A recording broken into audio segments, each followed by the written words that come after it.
And why aren't the nation's labor unions really seizing the moment? I think too often the big unions are just sitting on their hands and not doing enough. Which side are you on? Which side are you on? Stephen Greenhouse is a labor reporter. He is formerly with the New York Times. He is an author and our next guest. Stephen, I really appreciate you taking the time to talk to us this morning. Very nice to be here.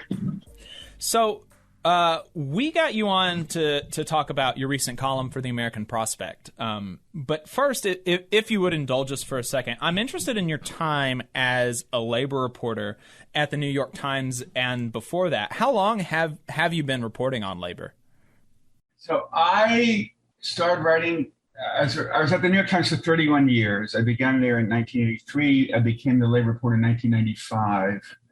And I was the labor reporter for 19 years there, which was a long time. And for a while, I was the last remaining full-time labor reporter of the daily newspaper of the United States. I felt very privileged. I felt a huge responsibility to try to tell the world what was happening to America's workers, how in many ways they were being exploited. And I felt like a dinosaur in ways. And I must say, I'm very glad that there's been a resurgence in labor reporting over the past 5-10 years, partly because all these labor reporters have to cover this resurgence among labor unions and strikes and organizing.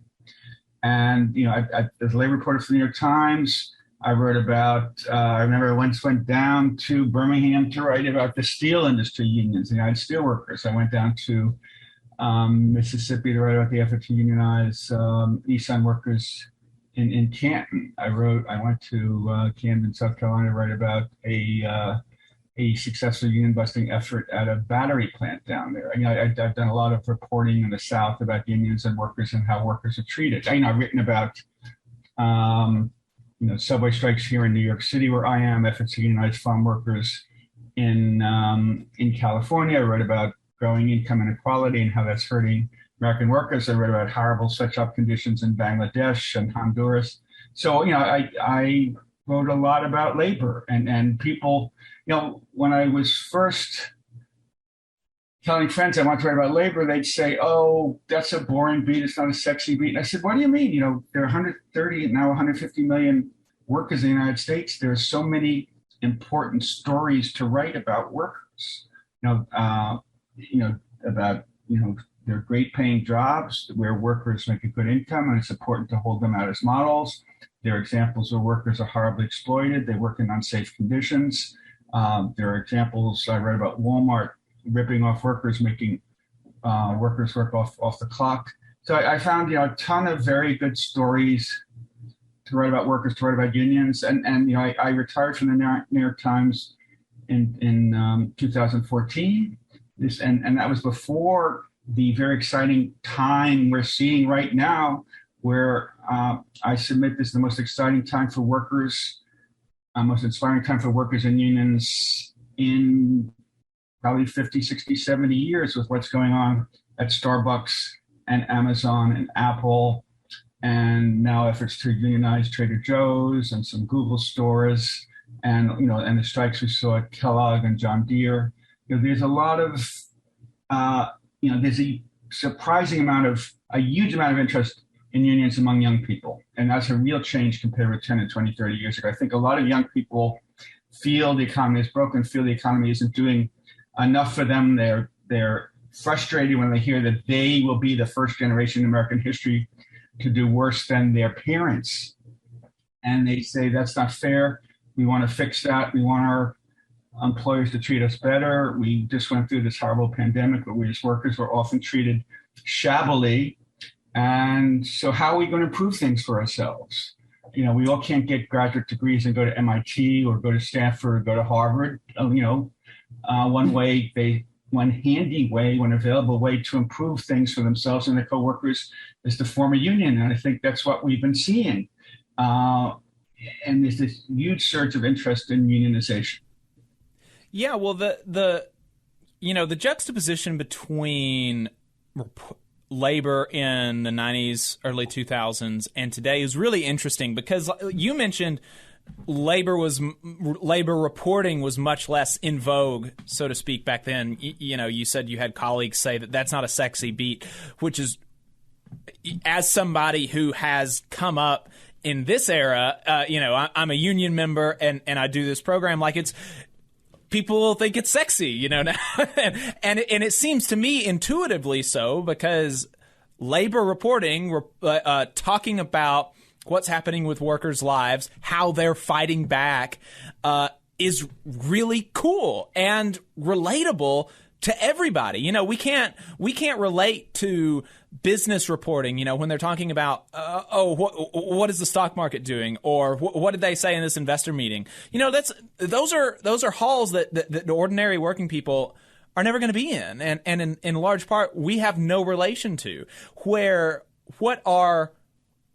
What is this working person going through? Oh, I can relate to that. I spent years in the service industry. Even though I've got an office job now with a union, I spent years in an ununionized restaurant. And I can relate a lot to the things that I hear about from Starbucks or from other restaurant workers. I can relate to some of the things that I hear in some of the office jobs like Apple or Google that are coming out. Not as much because I'm in the federal sector, but you can relate to it. And so the idea that 20, 30 years ago people were saying, "Oh, that's not a sexy beat, that's not interesting," it's so bizarre to me. But in another sense, the labor movement was much more powerful 20 to 30 years ago. We had millions more union members. We had a higher union density rate. So why is it, you think, that now, with literally millions of union members less, a much lower union density than we had in the 90s, is it that there's this resurgence in labor reporting, that it's sexy, that people understand that it's sexy? There's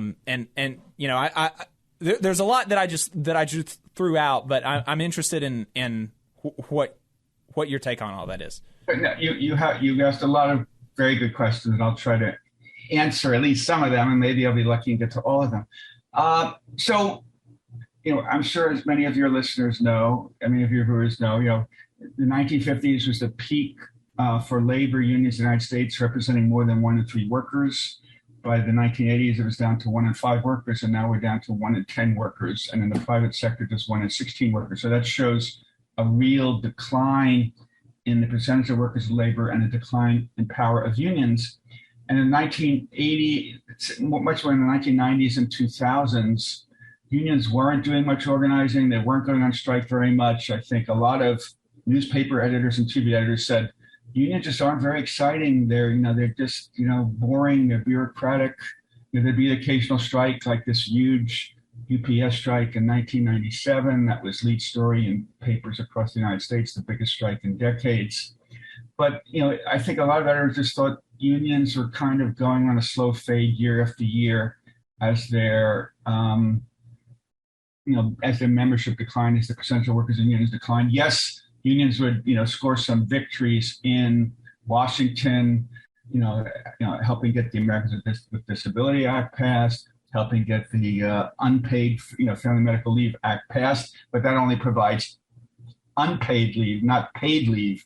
We, the United States, are the only advanced industrial nation in the world which doesn't guarantee all workers paid parental and family leave. Not a good thing for the world's wealthiest nation.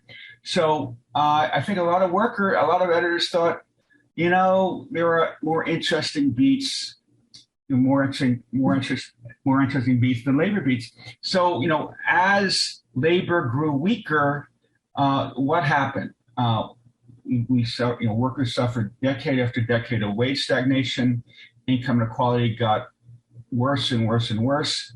Now the United States has the worst income inequality among the world's major industrial nations.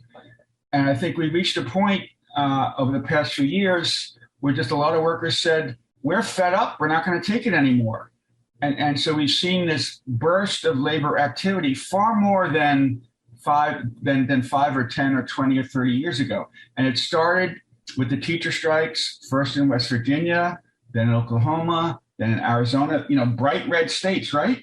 Because the teachers felt we are being pushed around by these state legislatures. They wouldn't give us raises while they're cutting taxes sharply for the rich, for corporations, for fossil fuel companies. And they said, this isn't fair. So they went on strike. So that was really began this surge of workers flexing their muscles and saying, we're not going to take it anymore. Then came the pandemic. And, pandemic was horrible for the whole nation, but I think especially for frontline workers, for essential workers like Starbucks workers, like you had to report to work every day and you risked your life going to work, whether taking the subway or bus maybe. You risk your life facing customers. You risk your life working a few feet from your coworkers. Ditto in McDonald's, ditto in meatpacking plants, ditto if you're a bus driver or a subway conductor. And a lot of workers felt, I am sticking my neck out, risking my life day after day after day, and I'm getting a raise of 2% while the CEO is getting a raise of 2 million or 4 million or 6 million. And while they're working safely from home, and I put my neck on the line on the front line every day. And I think during the pandemic, workers became really angry.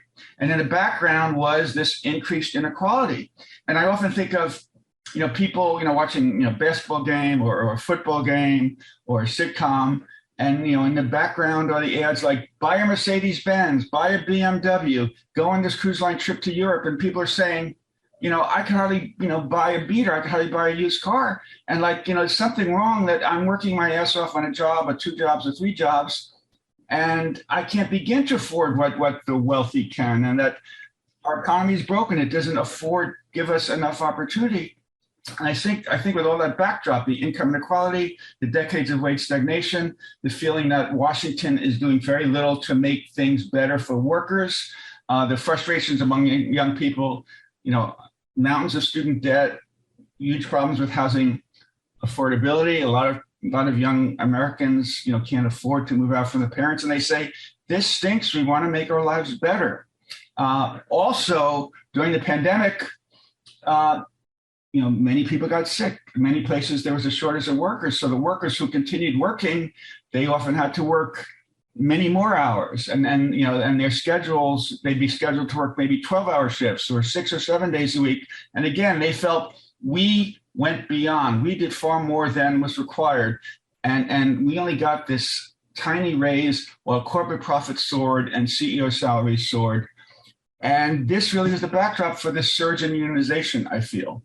And that's why we're seeing that at Amazon and at Starbucks and at Apple and a lot of educated workers, adjunct professors, grad students, even undergraduate student workers, dining hall workers are trying to unionize, museum workers are unionizing, workers at nonprofits are unionizing, workers at political campaigns are unionizing, and it's people really have increasingly concluded that it's important to have a voice at work.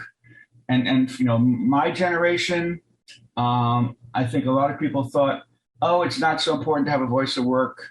If we have a union, great. If we don't have a union, big deal. We're doing okay. And also, the middle class has declined in the United States. Wages of typical factory workers have really gone down a lot after factoring in inflation. So again, in my generation, I'm 70 years old. I admit I'm an oldster. People work at factories in the Midwest, people work in many factories in the South. They made a good living. But now, if you go to work at a factory in the Midwest or in the South, the wages after inflation are probably 20, 30, 40, 50% less than they were 30 years ago. So workers are saying, we're not getting a fair deal. And the way to get a fairer deal, both in wages and to have a fairer say, a stronger say at work, to assure more respect and better working conditions, is to form a union. And it's contagious. When people saw the Amazon victory in Staten Island, and I've written that, if there's any one company in the United States of America where people thought you could never unionize because it's so difficult, because the company is so huge, because the workplaces, a warehouse of 5, 6, 7,000 workers is so huge, and the company is so ferociously, fiercely, vigorously anti-union as Amazon. And when they succeeded in unionizing the 8,300 employee warehouse in Staten Island, people thought, wow, if you could unionize that Everest, that mountain, that monster in Staten Island, well, we could unionize any place in the United States. So I think that really inspired people. Ditto with Starbucks. You know, Amazon, Starbucks, Apple, they're iconic American corporate names. And people are seeing, hey, you could unionize Amazon. Hey, you could unionize Starbucks. Hey, you could unionize Apple. And this, you know, huge, fast growing wave of unionization of Starbucks, I think, has also given a lot of inspiration to people. And I keep asking, why hasn't that wave spread to workers at McDonald's and Chipotle and Taco Bell and Long John Silver and Burger King and so on and so forth? And I think that's a big question. This is, you know, I've written the most promising moment for labor probably since the 1930s or 40s. And why aren't the nation's labor unions really seizing the moment and trying to maximize it? I think too often the big unions are just sitting on their hands and not doing enough.